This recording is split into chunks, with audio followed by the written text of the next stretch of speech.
bagaimana mendidik anak sebagai pendidik dengan media online. Mungkin kurang lebih seperti itu. Ya, mohon maaf tadi ada gangguan. Ya, betul. Silakan, lanjut. Atau seperti itu? Ulang ya. Baik.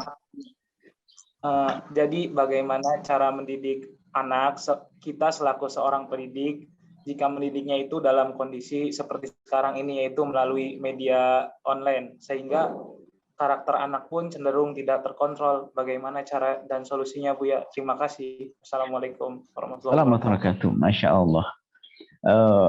Untuk mendidik anak usia dini dengan memanfaatkan media internet itu seperti bangkai. Kalau sudah darurat baru dimakan. Artinya jangan jadikan acuan pertama kita adalah hal yang seperti itu. Karena artinya kalau kita mengenalkan anak dengan dunia internet itu akan memasukkan kepada satu wilayah yang sangat luas. Sehingga bisa jadi anak kita nanti pada akhirnya lebih paham kepada sesuatu yang bukan kita cari. Anggap saja nyuruh mencari sesuatu akan di lingkungan yang menggoda. Kalau ingin belajar masuk kelas, tutup pintunya. Tapi kalau kita buka sedikit pintu jendela, pintu rumah kita itu, ada main di sana, anak-anak sudah nggak konsentrasi. Itu gambarannya. Sementara kalau dengan media atau dengan menggunakan media seperti internet dan sebagainya, maka itu seperti bukan pintu kita ngablak, kita bisa kelihatan saling lihat lewat permainan dan mencari itu. Sehingga konsentrasinya akan terbagi. Makanya kelihatannya maju keren, itu kan sebagian orang mengatakan keren. Tapi sebenarnya sangat mengganggu konsentrasi anak. Nah, ini harus dipahami dari mendidik anak. Permainan iya, lebih baik kita masukkan permainan di dalamnya ada nilai. Daripada kita ajak belajar lingkungan bermain, nggak akan konsentrasi mereka. Sebab internet itu menggondanya lebih sangat besar. Jadi kalau tidak darurat sekali, tidak perlulah urusan dengan sebab itu. Kalau harus pakai misalnya menggunakan alat-alat elektronik, mungkin sifatnya rekaman saja sehingga terbatas. Kita juga termasuk mengajari sebagian orang. Anak kita mungkin perlu hiburan. Kalau kita stop dari televisi nggak bisa. Kan bisa di-manage. Kita buat televisian deh. Artinya begini. Semua yang akan ditayangkan di televisi besar itu adalah film yang sudah kita siapkan. Bukan liar membuka channel yang sampai 100 channel itu bukan. Kita harus cerdas dalam mendidik anak-anak. Kita harus selamat. Artinya kita siapkan film-film Islami atau film membangun jiwa dan sebagainya. Kita batasi. Jam-jamnya juga ada. Jadi anak kita tidak liar, tidak kemana-mana. Kalau mau nonton itu film Islami tentang apa itu? Tentang apa terserah. Yang paling tidak membahayakan seperti film-film kartun Malaysia, film itu. Boleh. Jadi jangan dibiarkan liar. Cuman sebagian orang tua itu latah. Dipikir kalau kita sudah bisa internet itu keren, langsung jadi alim begitu. Nah, ini kan kesalahan. Kalau kita nggak salah, kalau bisa dihindari dan demikian itu. Dan guru pun juga ada yang latah. Mohon maaf, guru pendidik berkadang dia tidak belajar ilmu pendidikan yang benar, ilmu pendidikan anak. Atau hanya sekedar dia punya peluang, dia langsung masuk begitu saja. Hanya karena dia sarjana S1, bukan seperti Anda ini. Bukan seperti adik-adik semuanya. Dia masuk, nggak ngerti. Ilmunya untuk orang dewasa diterapkan anak kecil. Internet, ini segala macam. Ini salah. Belum waktunya, tidak perlu diajak seperti itu. Sehingga anak kita menjadi hobi dengan internet sebelum waktunya. Yang dewasa aja nggak benar, apalagi anak-anak kecil. Bahkan kita juga menemukan, ya ini latah hanya seorang guru itu ikut-ikutan. Suatu ketika kan kita sering ngisi pengajian di supermarket itu.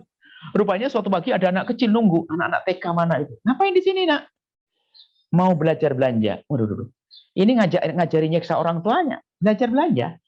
Innalillah. Belajar ngajar. Akhirnya setelah itu dia tidak kenal belanja mahal, akhirnya ngajak orang tuanya bisa nyiksa orang tuanya. Ini berarti ini Ustadz kurang punya ide ini.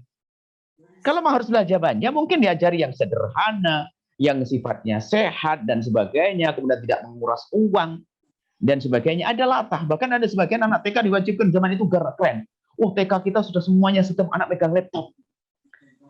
Ini mungkin satu sisi dia seolah kenal teknologi. Akan tapi sisi lain dia telah memasukkan anak kepada wilayah yang menjadi dia banyak bermain.